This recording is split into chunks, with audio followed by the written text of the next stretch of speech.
আসসালামু আলাইকুম রহমতুল্লাহি ওবরকাতুহু। সম্মানিত দর্শক, সম্প্রতি একটি ভিডিও করেছি আমেরিকা নিয়ে। আমেরিকা পরাজিত। সেখানে আমেরিকা পরাজিত হওয়ার পরে বাংলাদেশের অবস্থা কী হবে, আমেরিকার অবস্থা কী হবে এবং মধ্যপ্রাচ্যের অবস্থা কী হবে, এটা নিয়ে একটা মোটামুটি ধারণা দেওয়ার চেষ্টা করেছি। এখন যে বিষয়টি নিয়ে আলোচনা করব, ইরান বিজয়ী। তো ইরান যে বিজয়ী হলো বা বিজয়ী হবে, এর ফলে মধ্যপ্রাচ্য, মুসলিম বিশ্ব এবং বাংলাদেশের ক্ষেত্রে কি ব্যাপক এবং আমূল পরিবর্তন আমরা দেখতে পাব, এই বিষয়গুলো নিয়ে আলোচনা করব। প্রথমত বলে নিই যে পারস্য এরকম একটি দেশ, যে দেশের ভাষা, শিল্প, সাহিত্য, সংস্কৃতি সারা দুনিয়ার মধ্যে অনন্য। তাদের যে ধ্রুপদী সঙ্গীত রয়েছে, ক্লাসিক্যাল মিউজিক রয়েছে, পৃথিবীতে এর সঙ্গে আর কোনো সঙ্গীতের তুলনা করা যায় না। যেমন ভারতে উস্তাদ আলাউদ্দিন খাঁ, তারপর আয়েত আলী খান, তারপর আকবর আলী খান, পণ্ডিত রবিশঙ্কর, কিংবা ধ্রুপদী যে ক্লাসিক্যাল যে ড্যান্স, সেখানে উদয়শঙ্কর, বীর্য মহারাজ, মানে এই যুগের আদি যুগে যদি যান, সে তানসেন থেকে শুরু করে আরও অনেককে আপনি পাবেন। তো সেদিক থেকে যদি আপনি ইউরোপে যান, তাহলে আপনি সেখানে বিটোভেনকে পাবেন ক্লাসিক্যাল মিউজিকে। তো সেই বিটোভেন বা ভারতের যে ধ্রুপদী সঙ্গীত, এর চাইতেও বহু বহু গুণে পারস্য ধ্রুপদী সঙ্গীত সারা পৃথিবীর সঙ্গীতের রুট। মানব সভ্যতায় যে আর্য সভ্যতা বলা হয়, যেখান থেকে শুরু, আমরা যেমন ব্যাবিলিয়ন সভ্যতা বলি, আশেরীয় সভ্যতা বলি, এই সভ্যতাটার যে আদি উৎস, সেটা পারস্য থেকে। এমনকি এই যে আমরা পাহাড়ে আশ্চর্য রকম কিছু ছাগল দেখি, পাহাড় বেয়ে বেয়ে ওঠে, এই যে জাগ্রস পর্বতমালাতে যে ছাগল, পৃথিবীর প্রথম ছাগল যে প্রজাতিটি, এটি পারস্য থেকে তৈরি হয়েছে। এর আগে পৃথিবীতে কোথাও ছাগল ছিল না, সেই পাহাড়ি ছাগল, বন্য ছাগল। রাজনীতি যদি ধরেন, পৃথিবীতে রাজনীতিটা শুরু হয়েছে পারস্য থেকে। পারস্যের আগে পৃথিবীতে কোনো রাজনীতি ছিল না। রাজনীতি মানে রাজনীতি, রাজা, রাজ্য, এটা পারস্য থেকে first. Not Europe, not Africa, not Arab, not India, পারস্য। এরপরে আরো বড় রাজ্য মানে সাম্রাজ্য, যেটাকে বলা হয় ডাইনেস্টি, সেটাও পারস্য থেকে শুরু। এরপরে যে সকল লাক্সারি রয়েছে, কমফোর্ট, লাক্সারি, এর সবই পারস্য থেকে। তো এই যে জাতি গোষ্ঠীটি, তাদের নিজস্ব ভাষা, পার্সিয়ান ভাষা, তাদের সাহিত্য, সংস্কৃতি এ পৃথিবীতে অনন্য। এবং তারা হাজার হাজার বছর ধরে, একদিন দুদিন নয়, হাজার হাজার বছর ধরে সারা পৃথিবী ডমিনেট করেছে অস্ত্র দ্বারা, অর্থ দ্বারা, সভ্যতা দ্বারা, সাহিত্য দ্বারা, কৃষ্টি দ্বারা, কালচার দ্বারা, সবকিছু দ্বারা। এবং তার ফলে রাজনীতির কোর্স অফ অ্যাকশন পরিবর্তন করেছে। যেমন ধরুন, উমাইয়াদেরকে পরাজিত করে, উমাইয়ারা প্রায় ৯০ বছর পৃথিবী শাসন করেছে। তো উমাইয়াদেরকে পরাজিত করে এই পারস্যের যারা লোকজন, তাদের একটা পরিবার ছিল বার্মেকি পরিবার, তারা আব্বাসীয়দেরকে সামনে নিয়ে আসলো। কারণ ওই অবস্থাতে আসলে আরবের আব্বাসীয়দের হাতে যে খিলাফত দেওয়া ছাড়া তাদের উপায় ছিল না। কিন্তু পেছন থেকে তারাই এই ৪০০ বছর চালিয়েছে। পরবর্তীতে যখন খলিফারা বাড়াবাড়ি করলো এবং শিয়া সুন্নি নিয়ে বাড়াবাড়ি হলো, এর কারণ হলো শাসকরা ছিলেন সুন্নি, তারপর সেই যে জনগণের একটা বিরাট অংশ সুন্নি ছিলেন, কিন্তু প্রধানমন্ত্রী এবং আমির উমরা যারা, তাদের একটা বিরাট অংশ ছিলেন শিয়া। তো এর ফলে কি হলো, যে একটা সময় যখন গন্ডগোল হলো, ঠিক সেই গন্ডগোলের মধ্যে এরাই, এই পারস্য লোকজনই হালাকু খানকে তারা ডেকে নিয়ে গিয়েছিল।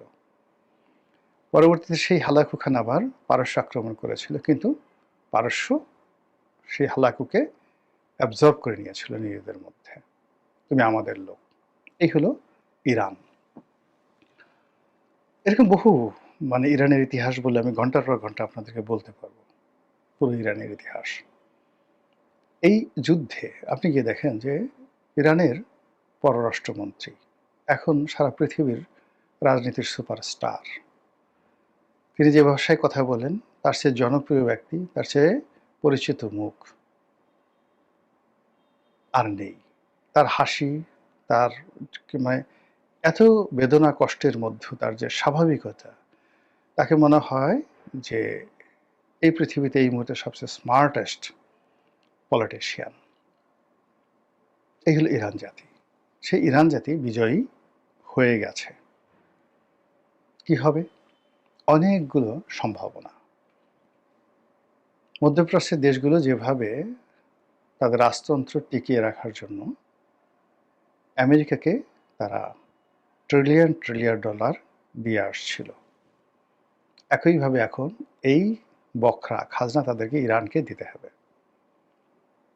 এবং ইরান টাকা পেলে ঠিক আমেরিকা যেভাবে তাদেরকে প্রোটেকশন দিয়েছে, এইভাবে তারা প্রোটেকশন দেবে।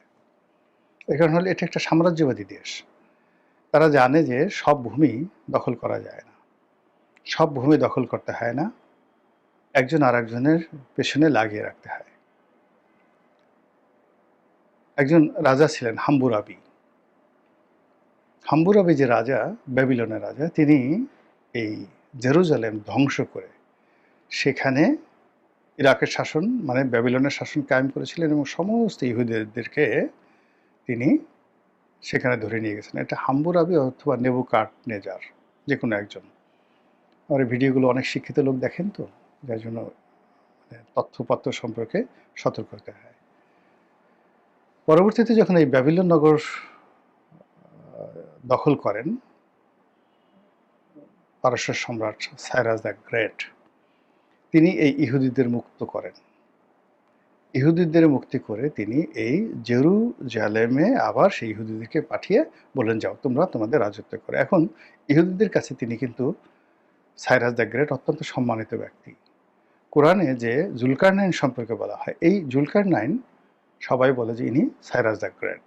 তো বোঝার চেষ্টা করুন, দিস ইজ ইরানিয়ান কালচার। তারা জানে যে কী করে কোন দেশ কীভাবে চালাতে হয়। ফলে আরবদের মধ্যে এখন রীতিমতো কান্নার রোল পড়ে গেছে যে আরব বসন্ত হয়ে যেতে পারে, সবাই গণতন্ত্রের জন্য রাস্তায় নেমে আসে, কিন্তু এই কাজটি ইরান করবে না। ইরান টাকা চাইবে, ক্ষতিপূরণ চাইবে, আনুগত্য চাইবে, এবং সেটা আরব দেশগুলো দিবে, এতে কোনো সন্দেহ নেই।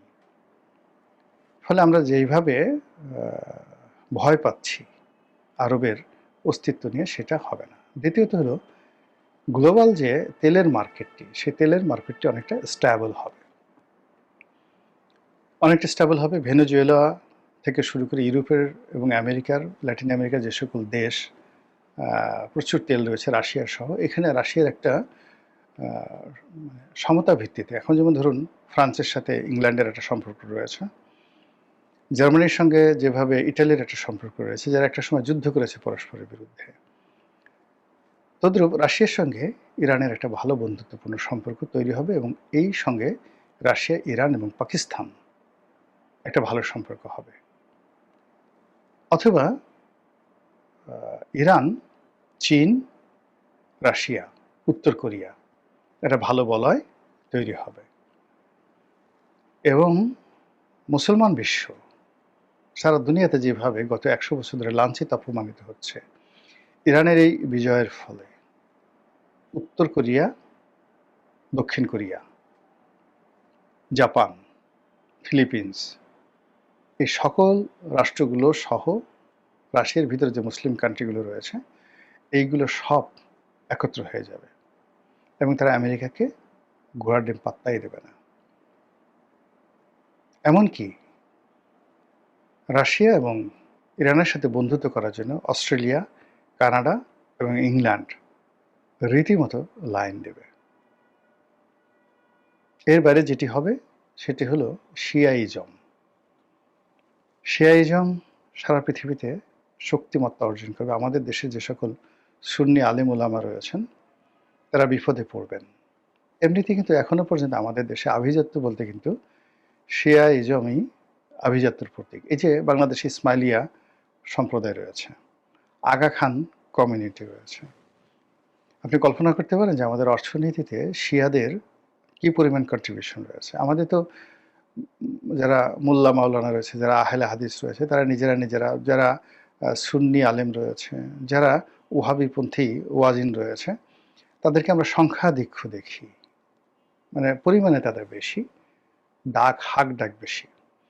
কিন্তু এই বাংলাদেশে যারা শিয়া কমিউনিটি রয়েছেন, তাদের অর্থনৈতিক ভিত্তি, তাদের আভিজাত্য এবং তাদের শিক্ষা দীক্ষার যে পর্যায়, এটা কল্পনা করতে পারবে না। যদি একটু আন্দাজ করতে চান, বসুন্ধরাতে যে ওদের একটা স্কুল আছে আগা খান একাডেমি বা আগা খান স্কুল, একটু দেখে আসেন যে ওখানে কারা পড়ে, কোন লেভেলের লেখাপড়া হয়, এবং ওখান থেকে যারা পাশ করে তারা পরবর্তী কিভাবে ক্যারিয়ার গঠন করে, জাস্ট একটু দেখে আসেন।